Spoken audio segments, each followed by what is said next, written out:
કોઈ પણ વ્યક્તિનો ન્યાય તમે આપો ને એટલે પોતાની સ્થિતિ મુજબ જ આપશે. જ્યોતિભાઈ કહેતા કે જે વ્યક્તિ પોતાને દેહ સમજતો હોય નહીં, ગુરુને પણ દેહ સમજશે. પોતાને શુદ્ધ સચ્ચિદાનંદ સમજતો એટલે આમે શુદ્ધ સચ્ચિદાનંદ દેખાય. પોતાને દેહ સમજતો એટલે આમે દેહ જ દેખાય.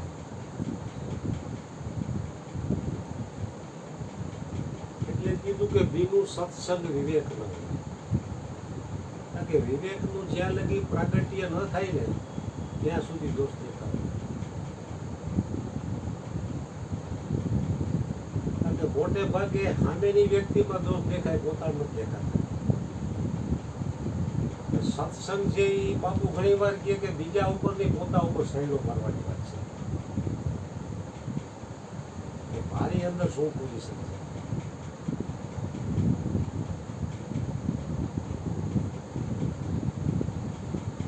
કારણ કે વિવેકનું પ્રાગટ્ય થાય પછી એનો દોષ દેખાય નહીં. પછી ખબર પડી જાય સાર છે, એમાં શું છે, અસાર શું છે. કારણ કે અસાર તરફ મન જાય છે એનો સીધો અર્થ એ કે અંદર કચરા ભરેલા.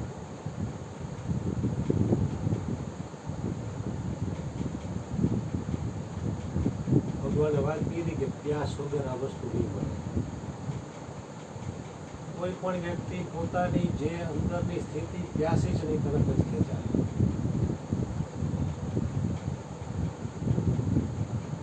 वो दिल नहीं जिस दिल में पिया की प्यास न हो. પરમાત્માની પ્યાસ પણ એમનો લાગતી નથી.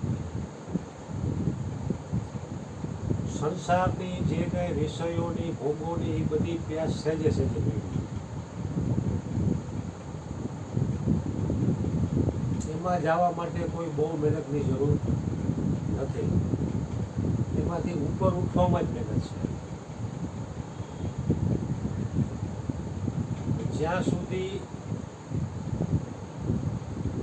વ્યક્તિમાં જો પ્યાસ ન હોય તો ગુરુ ભલે ને ગમે એવી કલ્યાણની વાત કરે, ઉપદેશ આપે, આ કે તો પહેલાં પોતાને તો પોતાનું કલ્યાણ કરવાની ઈચ્છા હોવી જોઈએ, તો પ્યાસ તો હોવી જોઈએ. પ્યાસ જ ન હોય તો વસ્તુ ઉપરથી રહી જવાની. એટલે પ્યાસ જગાવવા માટે પણ જપ, ધ્યાન, સમરણ, કીર્તન આ બધે સાધનો એના માટેના જ છે. રામાયણમાં પણ તુલસીદાસે કીધું, તુલસી પૂર્વ કે પાપ से हरि चर्चा न सुनाई, जैसे ज्वर के जोर से भूख विदा. પૂર્વ જન્મના પાપ કર્મોનો ઉદય થાય એટલે આ જીવાત્માને આત્મા પરમાત્માના જ્ઞાનની રુચિ એટલે ભૂખ. જે રીતે કોઈ પણ વ્યક્તિને શરીરમાં ભૂખ ન લાગતી હોય તો એને આદુ નિમક છાંટી ખાય, જઈમાં પેલા અડધી કલાક પહેલાં તો જઠરાગની તેજ થઈને ભૂખ ખુલે અને ખાધેલું ભાવે પચે. શરીરની આ વાત છે. जैसे ज्वर के जोर से, ज्वर એટલે તાવ, ज्वर के जोर से भूख विदा हो जाए. એવી જ રીતે પાપ કર્મોનો ઉદય થાય ને એટલે આ જીવાત્માને આત્મા પરમાત્માના જ્ઞાનની ભૂખ જ નથી. હવે ભૂખ લગાડવા માટે પણ ભજનની, સત્સંગની, ધ્યાનની જરૂર છે. એ રીતે લૌકિક બાબતમાં આપણે આટલા કલાક ગુમાવી છે એમાં આપણે કંઈક ભલે તે મદદ કરીએ. આમાં મહેનત કેટલી? આમાં તો આપણે અનુકૂળતા, આપણી અનુકૂળતા પ્રમાણે, સગવડતા પ્રમાણે. હા, બાપુ ફોન કરે તો એટલે એટલી બધી તીવ્ર લગન નથી. કે તીવ્ર લગન હોય ને લક્ષ્ય નક્કી થઈ જાય તો મનુષ્ય ધારે કરી લે.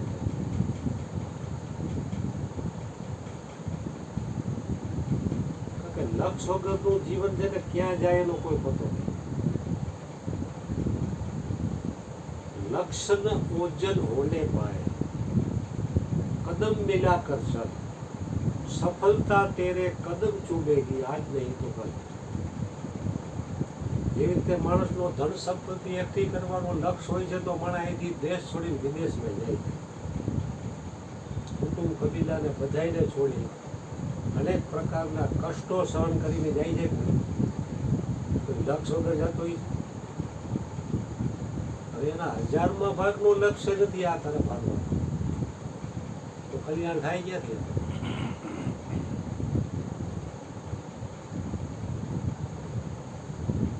કલ્યાણ કરવા માટે પહેલા તો પ્યાસ જરૂરી, પ્યાસ જગાડવા માટે હરિનામ, જપ, ધ્યાન, સત્સંગ, સુમિરન આ બધા સાધનો આની પ્યાસ જગાડવા માટેના છે.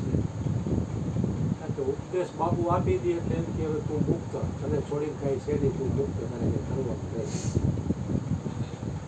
એટલે ઓલો એવો બધો મુક્ત થઈ જાય છે, સ્વતંત્રતાના બદલામાં સ્વચ્છંદ થઈ જાય છે.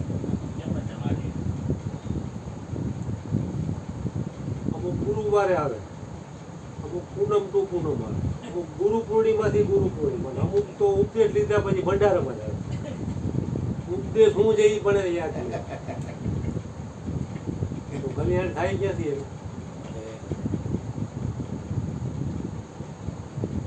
गुरु शिष्य का कल्याण तभी कर सकता है जब शिष्य खुद अपना कल्याण चाहता हो.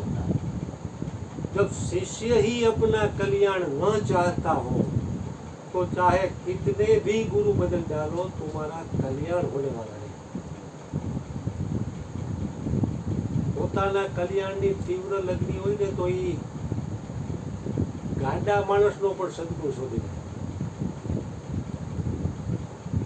ગમે એવો ગાંડામાં ગાંડો માણસ હોય ને તો એનામાં કંઈક સદગુણ હોય. એટલે કલ્યાણની લગ્ની ન હોય ને તો સંતો મહાપુરુષોમાંથી પણ દુર્ગુણ દેખાઈ જાય.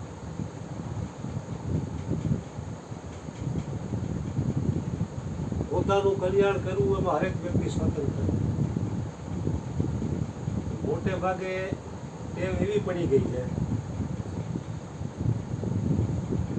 બીજાને સુધારવું, બીજાનું કલ્યાણ કરવું એમાં આપણે સ્વતંત્ર નથી. સામેવાળી વ્યક્તિ એની કર્મને સ્વભાવ પ્રમાણે જાણે. પોતાને સુધારવામાં જ દરેક વ્યક્તિ સ્વતંત્ર. બીજાને સુધારવામાં જ જન્મ આવી જાય છે, લક્ષ પોતા ઉપર આવતું નથી. સત્સંગ ને ભજન ને એ પોતા ઉપર લક્ષ લેવા માટેના જે સાધનો છે એના માટે જ આપણે એકઠા. બાર બાર વર માંગવું હરસિ દેવ શ્રી રામ.